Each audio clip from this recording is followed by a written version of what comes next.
പത്തരമാറ്റ സീരിയലിന്റെ ഉടനെ തന്നെ വരാൻ പോകുന്ന ഒരു അപ്കമിംഗ് എപ്പിസോഡ് റിവ്യൂ ആണ് പറയുന്നത്. അങ്ങനെ ദേവയാനിയുടെ നിർബന്ധപ്രകാരം തന്നെ അനി പോയിട്ട് അനാമികയെ തിരിച്ച് അനന്തപുരി വീട്ടിലേക്ക് തിരിച്ചു കൊണ്ടുവരുന്നുണ്ട്. അനാമികയാണെങ്കിൽ അനിയോട് കൂടെ കൂടെ ഓരോ കാര്യങ്ങൾ പറഞ്ഞ് വീട്ടിലിരിക്കാനേ സമ്മതിക്കുന്നുണ്ടാവില്ല. അനി ഹാളിൽ നിന്ന് ഇങ്ങനെ കവിത എഴുതിക്കൊണ്ടിരിക്കുന്ന സമയത്ത് തന്നെ അനാമിക അങ്ങോട്ടേക്ക് വരുന്നുണ്ട്. ഓ, നിന്റെ ഒരു കവിത ഏത് നേരം നോക്കിയാലും ഒരു പേനയും പേപ്പറും കുത്തിപ്പിടിച്ച് ഇവിടെ ഇങ്ങനെ കവിത എഴുതിയാൽ മതിയല്ലോ നിനക്ക്. ബാക്കി കാര്യങ്ങളൊന്നും തന്നെ നിനക്കറിയണ്ടല്ലോ. നിനക്ക് നിന്റെ കവിതയുടെ ഒരൊറ്റ കാര്യം മാത്രം, ഈ വീട്ടിൽ എന്തൊക്കെയാ കാര്യങ്ങൾ നടക്കുന്നത് നിനക്കറിയാമോ എന്നൊക്കെ ചോദിക്കട്ടെ അനാമിക. വല്യമ്മക്ക് ഇപ്പം എന്നെ ഒട്ടും തന്നെ ഇഷ്ടമല്ല. എപ്പോൾ നോക്കിയാലും ആ നയനയുടെ പുറകെ തന്നെയാ. ഞാനിപ്പോൾ വല്ലാത്ത ശ്വാസം മുട്ടിയാണ് ഇവിടെ നിൽക്കുന്നത്. ആകെക്കൂടെ ഒരു ഒറ്റപ്പെട്ട അവസ്ഥയാണ് എനിക്ക്. അനി, നിനക്കെങ്കിലും എന്നെ ഒന്ന് പുറത്തേക്കൊക്കെ ഒന്ന് കൊണ്ടുപോയിക്കൂടെ എന്നൊക്കെ ചോദിക്കട്ടെ അനാമിക. അനി ചോദിക്കുന്നത്, അനാമികയെ എൻ്റെ കവിത കണ്ടുകൊണ്ട് തന്നെയല്ലേ നീ എന്നെ സ്നേഹിച്ചത്, എൻ്റെ ജീവിതത്തിലേക്ക് വലിഞ്ഞു കയറി വന്നത്? അപ്പം അനാമിക ചോദിക്കുന്നുണ്ട്, എന്ത്, ഞാൻ വലിഞ്ഞു കയറി വന്നതോ? നീയും എന്നെ ഇഷ്ടപ്പെട്ട് തന്നെ കല്യാണം കഴിച്ചത് എന്ന് ചോദിക്കുന്ന സമയത്തിന് അനി പറഞ്ഞത്, ഹോ, ഇനി എന്ത് പറയാനില്ല, ആ സമയത്ത് എൻ്റെ ബുദ്ധി അങ്ങനെയൊക്കെ ആയിപ്പോയി. അന്നത്തെ ആ ഒരു പൊട്ടബുദ്ധിക്ക് മാത്രമാണ് എനിക്ക് നിന്നെ കല്യാണം കഴിക്കേണ്ടി വന്നത്. അപ്പോൾ അനാമിക ചോദിക്കുന്നുണ്ട്, ഓ, അപ്പോൾ ഞാനിപ്പം നിനക്കൊരു ബാധ്യതയായി തോന്നുന്നുണ്ടല്ലേടാ? അങ്ങനെ നിനക്കൊരു ഭാരമായിട്ട് ഞാൻ ഇവിടെ നിൽക്കാൻ ഉദ്ദേശിച്ചിട്ടില്ല. ഞാൻ എൻ്റെ വീട്ടിലേക്ക് തന്നെ തിരിച്ചു പോയിക്കോളാം എന്ന് പറയാട്ടോ അനാമിക. അപ്പോൾ അനി പറഞ്ഞിട്ട്, ആയിക്കോട്ടെ, നീ വീട്ടിലേക്ക് പോയിക്കോ, നിന്നെ ആരും ഇവിടെ പിടിച്ചു വെച്ചിട്ടൊന്നും ഇല്ലല്ലോ. അപ്പോൾ അനാമിക പറഞ്ഞിട്ട്, അറിയടാ, നിന്റെ മനസ്സെനിക്ക് നന്നായിട്ട് അറിയാം.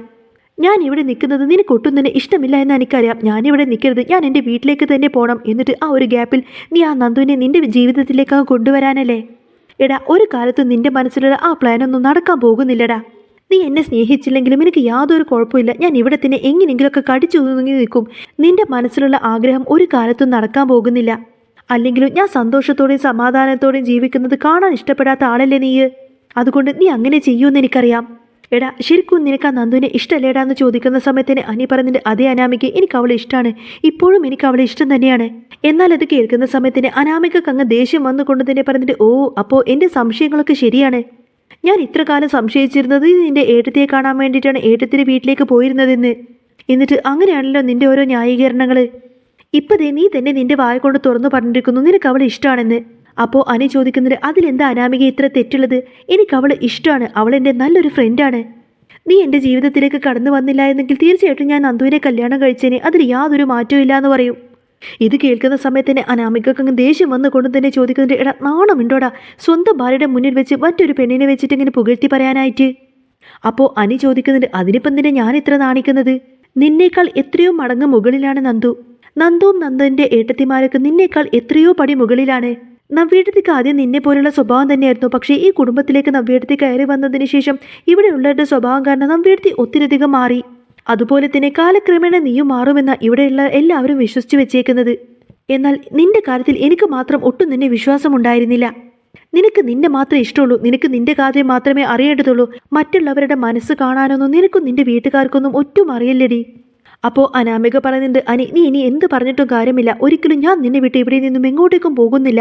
അങ്ങനെ പോവുകയാണെങ്കിൽ തന്നെ ഈ അനന്തപുരിയിൽ നിന്ന് എനിക്ക് കിട്ടേണ്ടത് കിട്ടിയിട്ടേ പോവുള്ളൂ എന്ന് പറയും.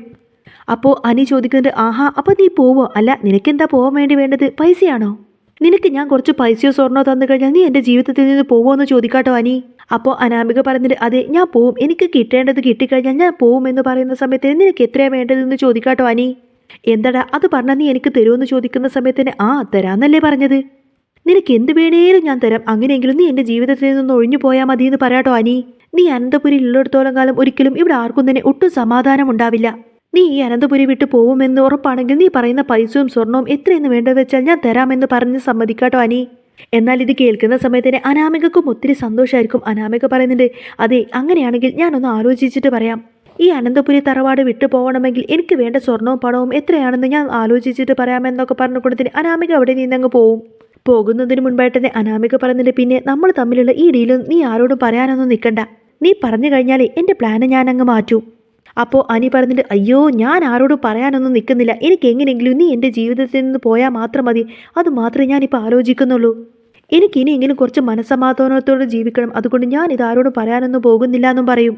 അനി അവിടെ നിന്നങ്ങ് പോയതിനു ശേഷം അനാമിക അങ്ങനെ മനസ്സിൽ ചിന്തിക്കുന്നുണ്ട്, ഏതായാലും ഈ അനന്തപുരിയിലെ സ്വത്തും പണവും കണ്ടിട്ട് തന്നെയാണ് ഞാൻ അനിയെ വിവാഹം കഴിച്ചത്. അവനുമായിട്ട് ഒരിക്കലും ഈ ജന്മം എനിക്ക് ഒത്തുപോവാൻ പറ്റുമെന്നൊന്നും തോന്നുന്നില്ല. എന്നാലും അവൻ പറഞ്ഞ ഈ ഒരു കാര്യം അതൊന്ന് ആലോചിക്കേണ്ടത് തന്നെയാ. എന്താണെങ്കിലും അച്ഛനോടും അമ്മയോടൊന്ന് ആലോചിക്കാമെന്നൊക്കെ ചിന്തിച്ചുകൊണ്ടതിന് അനാമിക വിളിച്ചിട്ട് വേണുവിനോടും രേവതിയും ഈ നടന്ന കാര്യങ്ങളൊക്കെ പറയും. എന്നാൽ ഇത് കേൾക്കുന്ന സമയത്തിന് വേണുവിനും രേവതിക്കും ഒത്തിരി സന്തോഷാവും. രേവതി ചോദിക്കുന്നൊരു മോളെ, ഇത് നല്ലൊരു ഓഫറല്ലേ? ഇത്ര കാലം നീ അവിടെ കടിച്ചു തൂങ്ങി നിന്നിട്ട് എന്താ നിനക്ക് അവിടെ നിന്നും കിട്ടിയത്? ഇനി നീ ഒരുപാട് കാലം അവിടെ നിന്നാൽ പോലും നിനക്ക് അവിടെ നിന്നും ഒന്നും കയ്യിൽ കിട്ടാനൊന്നും പോകുന്നില്ല. അതുകൊണ്ട് എനിക്ക് തോന്നുന്നത് ഇത് നല്ലൊരു ഓഫർ തന്നെയാണ് ഇപ്പം നിന്റെ മുന്നിലുള്ളത്. അനിമോനോട് നീ നല്ലൊരു എമൗണ്ട് പറ, കാര്യമായിട്ട് സ്വർണവും പറഞ്ഞോ. ആ പണങ്ങ് കയ്യിലേക്ക് കിട്ടിക്കഴിഞ്ഞാൽ അച്ഛൻ്റെ കടവും വീട്ടി നല്ലൊരു എമൗണ്ട് കയ്യിലും കിട്ടും. അതുകൊണ്ട് തന്നെ മോൾക്ക് സുഖമായിട്ട് മറ്റൊരു കല്യാണം കഴിച്ച് സുഖമായിട്ട് അങ്ങ് ജീവിക്കാം. അതുകൊണ്ട് ആ ഒരു എമൗണ്ട് എല്ലാം ചേർത്ത് തന്നെ വേണം മോൾ അവനോട് പറയാൻ. അമ്മേ, ശരിക്കും അവനത് സീരിയസ് ആയിട്ട് പറഞ്ഞതാണെന്ന് പറയുന്ന സമയത്തിൻ്റെ രേവതി പറയുന്നുണ്ട്, അതേ മോളെ, അവൻ സീരിയസ് ആയിട്ട് പറഞ്ഞത് തന്നെയായിരിക്കും. എങ്ങനെയെങ്കിലും അവനക്കിപ്പോൾ അവൻ്റെ തലയിൽ നിന്ന് നിന്നെ ഒഴിവാക്കണമായിരിക്കും. അതുകൊണ്ട് നീ കാര്യമായിട്ട് തന്നെ അവനോട് ചോദിക്ക്. അപ്പോൾ അനാമിക ചോദിക്കുന്നത്, അല്ല അച്ഛാ, ഞാൻ എത്രയാണ് അവനോട് ചോദിക്കേണ്ടതെന്ന് ചോദിക്കുന്ന സമയത്തിൻ്റെ വേണു പറഞ്ഞു കൊടുക്കുന്നുണ്ട്, മോളെ നീ ഒരു 10 കോടി രൂപ അങ്ങ് ചോദിക്ക്. പിന്നെ മോൾക്ക് ആവശ്യത്തിലുള്ള സ്വർണ്ണം കൂടി ചോദിച്ചു കേട്ടോ എന്ന് പറയും. അപ്പോൾ അനാമിക പറയുന്നുണ്ട്, ആ 10 കോടി രൂപയല്ലേ, എന്തായാലും അവൻ അത് എങ്ങനെയെങ്കിലുമൊക്കെ എൻ്റെ കയ്യിലേക്ക് തരും. പണവും സ്വർണവും കയ്യിൽ കിട്ടിയതിന് ശേഷം ഞാൻ ഇവിടെ നിന്നും ഇറങ്ങിപ്പോന്നോളാം. അത് കഴിഞ്ഞ് ഡിവേഴ്സ് സമയത്തിന് ഞാൻ കുറച്ചും കൂടെ പണം അധികം ചോദിച്ചോളാം എന്നൊക്കെ പറയുന്നത് കേട്ടോ അനാമിക. എന്താണെങ്കിലും മോളെ, നീ എത്രയും പെട്ടെന്ന് അവൻ്റെ അടുത്ത് ഈ കാര്യം പറയാമെന്ന് വേണു രേവതിയും പറഞ്ഞു കൊടുക്കും.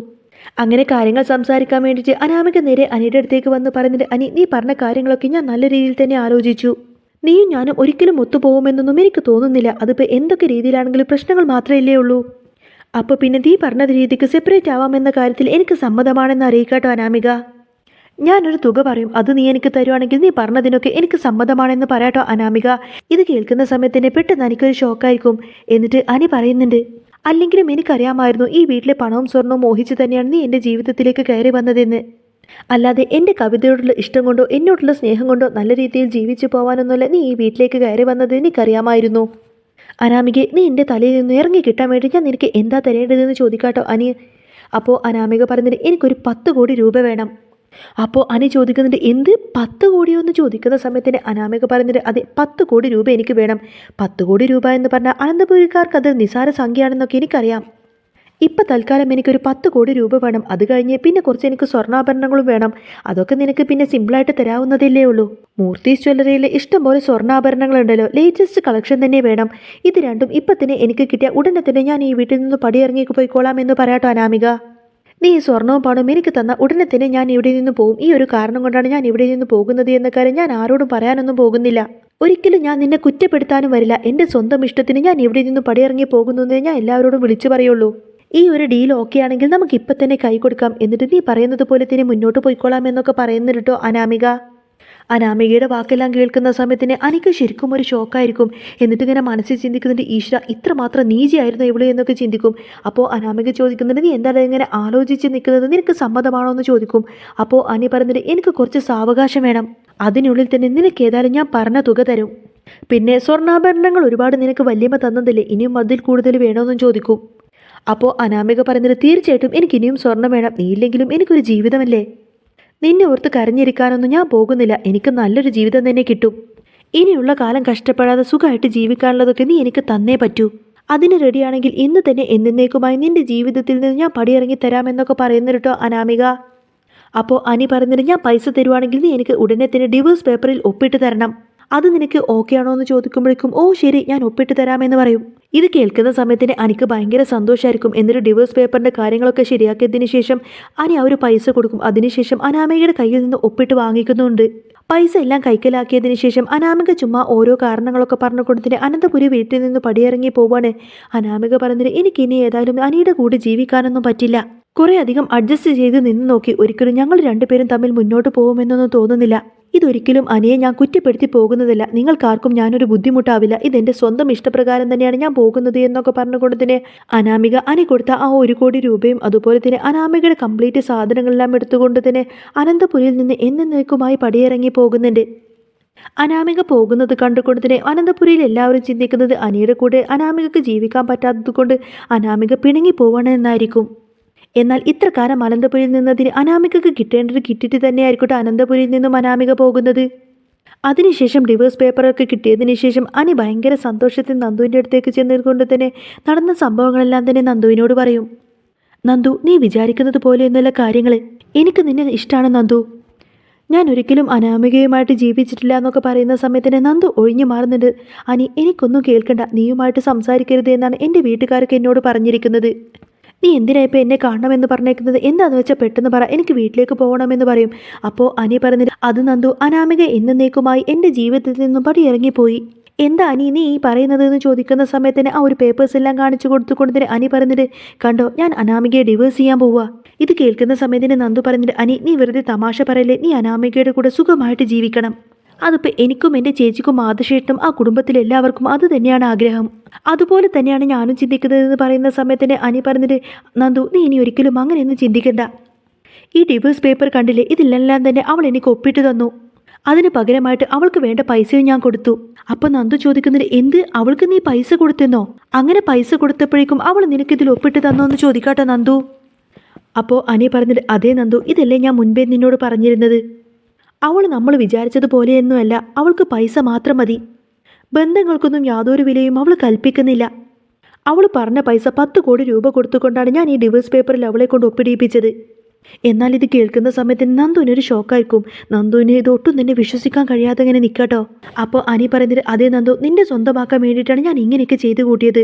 എനിക്ക് അന്നും ഇന്നും നിന്നെ മാത്രമാണ് ഇഷ്ടം. നിന്നെ മാത്രമേ ഞാൻ സ്നേഹിച്ചിട്ടുള്ളൂ. അന്നൊക്കെ ഞാൻ എൻ്റെ മനസ്സിൽ തോന്നിയ ഇഷ്ടം നിന്നോട് തുറന്നു പറഞ്ഞില്ല എന്നേ ഉള്ളൂ. എനിക്കറിയാമായിരുന്നു നിനക്കും എന്നെ ഇഷ്ടമാണെന്ന്.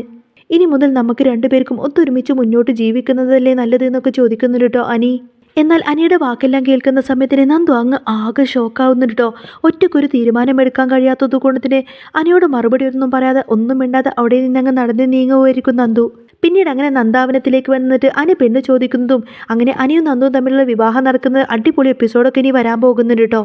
അപ്പോൾ നിങ്ങൾക്ക് ഈ ഒരു ചാനൽ ഇഷ്ടമായിരുന്നുണ്ടെങ്കിൽ എന്നും ഇതേപോലത്തെ റിവ്യൂസൊക്കെ കേൾക്കാൻ താല്പര്യമുണ്ടെങ്കിൽ തീർച്ചയായിട്ടും നിങ്ങൾ എൻ്റെ ചാനൽ സബ്സ്ക്രൈബ് ചെയ്ത് സപ്പോർട്ട് ചെയ്യാൻ മറക്കല്ലേ.